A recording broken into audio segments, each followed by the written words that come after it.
Alright guys, what's up? So here's my roll cage. I was gonna do a video on this roll cage, and I actually did a bunch of small videos when I was driving, but I don't really want to stitch all that together, and I just don't have the time to play around with the computer. So um, I still have some wiring to do. I still have to get my light bar for this. I'm gonna get a 30-inch black oak LED light bar. This is from UTV Speed Incorporated. They're over in, I believe, Corona, California, or somewhere in that vicinity. You can look them up online. Really nice cage. I'm really liking the cage. The way they rolled this roof over, it's kind of rippled just a little bit, but it's not too bad. Comes with a rear view mirror, of course, and I just have this wired to my pod switch, but I'm gonna switch. Like I said, I got to do a bunch of wiring, but I just bought a rock crawler light, and I have that hooked up, so we have a dome light. Anyway, I've already taken this out camping to the local campsites, so I needed that little light. Anyway, so this whole video is about my shocks, or lack thereof. I don't have any shocks on this thing at all. I have nothing. Like my fancy scissor jack that I got from my trailer when I replaced those in the rear there. But so I have a couple of redundancies here just in case. I have this scissors jack here holding up the front, and I have my jack stands just in case it wants to let go. And of course I have my tire chocks just in case it wants to go move on me, but it's pretty solid. And I'll come around to the back and I'll show you what I did here. I just kept my my floor jack there, and of course I have two more jack stands as a precautionary measure. Missing the shocks. So anyway, what I'm doing with this thing is a lot of people are going shock therapy and stuff like that, and I just don't believe that it's I mean, they're good. I don't personally know how they are, but I've a lot of my buddies and stuff, they have them on their Can-Ams and stuff like that, and they're just ranting and raving about them. And ultimately all they're doing is putting in an Eibach spring kit, and they use different spring rates to kind of dial it in if you have an aftermarket roll cage, which this is actually, I think it's lighter than the stock roll cage. I mean, I took it off myself, took the stock one off and put the new one on myself, so with my buddy, but it's I feel like this one's lighter even though it's thicker steel. I think they used the DOM steel on this thing, but anyway, so the whole point of redoing your shocks or having them resprung or whatever you want to call it is to get rid of the stock bucking that comes with these razors. And everyone knows, and I don't know if I talked about in another video, but you just look up videos about the tender springs, which would be your spring that goes up here, and then you have your crossover ring, whatever you want to call it, and then you have your main spring.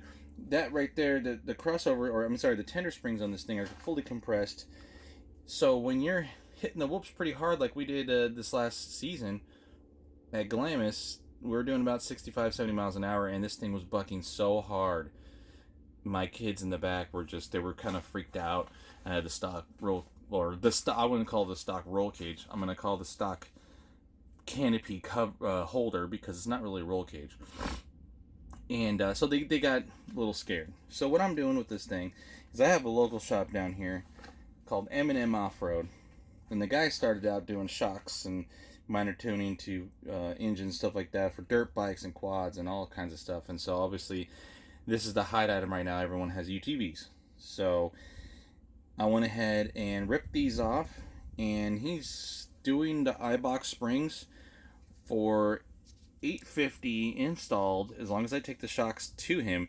Now, it wasn't that hard, but you just got to make sure you support everything. I just used one of the shock therapies videos and kind of dropping this down, and you lift it up with your feet, you know. I mean, it's kind of self-explanatory, but, you know, some people are, you know. Anyway, so I'm doing an Eibach kit. They're stage 2. It's perfect for your weekend warrior, all-around goodness. It will handle my 2 kids in the back, which are very light, but it also handled 2 adults in the back too, with moderate riding, and my cooler that I put back there. So anyway, like I said, $850 installed, which is a super great deal. And This shop is gonna put their I guess they call them crossover rings, or yeah, something like that, because it's where the slider, or whatever you want to call it, will hit a crossover ring to stop the tender spring from fully compressing, and then you hit your mainspring. And you don't want that tender spring to fully compress all the time, because it's really not technically a dual rate at that point. So anyway, I'm gonna test that out, and he said bring it on back if I don't like it, and he'll tune the shocks, because the stock Walker Evans that come on these do not have a rebound adjustment. So that's something he kind of addresses in his tuning with the shocks when he revalves them. So he's gonna hook me up with a killer deal on that if I don't like the stock or the Eibach spring setup. So when I come back to this video, what it's gonna just be like a real quick crossover for you guys. I'm gonna put them on, and I'll show you guys what the final product looks like, and then I'm gonna try to hopefully hit some trails and see how it works out. Okay, so it is the very next day, roughly around the same time.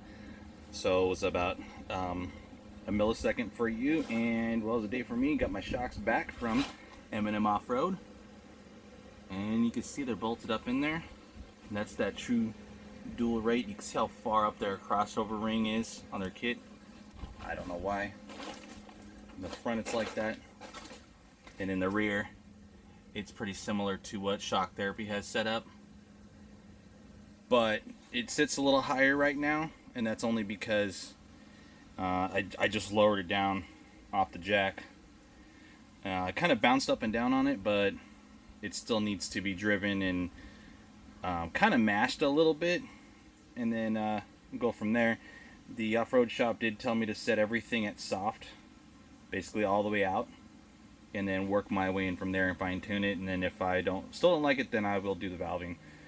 But I can already tell just by kind of rocking it, getting like I stood in the bed here, and it definitely rolls a lot more than the stock. And it's only because now I actually have a true tender spring that actually works. So instead of having a completely mashed tender spring right here, the stock setup, I was just using my main spring the whole time when it was at ride height, and then at full droop, that's when that thing would kind of open up. But even then, it would only open up, it was only like this tall. And so you can see how much more spring I have with this kit. And yeah, good deal. I can't wait to mash this. As you can see, it's pretty hot. I have my Swam cooler blowing on me in here. Of course, you know, this stuff is fairly straightforward. I mean, I got home and it took me about 10-15 minutes to get all these shocks on and to put everything away too. So it doesn't take that long, guys. And I just can't wait to really take this thing out and see what it's made of. So get a kind of further away view of it. So it's a little taller. See, the A-arms are a little bit more A-army. They're not kind of flat like they were with the stock springs. So it's not too much taller. I can tell when I get into it, in and out of it, it's definitely taller, but not by much, not by too much. I know that this top part of the roof of my roll cage was just a little bit lower, but yeah, like I said, it's got to settle in, and I can't wait to take this thing out. I mean, it just already feels more plush just sitting in it. See, let me just sit in it while you talking to you, and you can kind of see just me getting in and out of it. See if I can see. I'm just lifting up my left butt cheek out of the seat, so it rolls a lot more. But yeah, I'm stoked. Can't wait. I can't wait. So anyway, I don't have a really good GoPro. I have a GoPro Hero 3. Forget 3 Plus Black, whatever it is. It doesn't have image stabilization on it, so I can try to hook it up to here and get like a bar mount thing and just kind of show you guys how smooth it is. Or you can just take my word for it. Or maybe I'll have my wife take a video of me driving it around the streets. I don't know. Obviously streets are going to be pretty smooth, but I got my neighbor has a little dirt lot that I can kind of maybe rip it around a little bit and see what's going on with it. But anyway, that's it, guys. You know, very straightforward, very simple. The off-road shop told me I can go full race shocks, go to the Fox shocks, or he suggested the Fox over the Kings if I was going to do that. Even the Walker Evans 2.5s in the front, or whatever the bigger ones. It's just a more robust shock. It doesn't really do much more, and if you're just cruising, of course you're not gonna really notice too much because all those things are meant for race applications. So, and he said this is totally fine for cruising. And then with his way of the way he valves everything, he said it'd be super awesome. So anyway, till next time, guys, I'll try to get a video going of me riding it.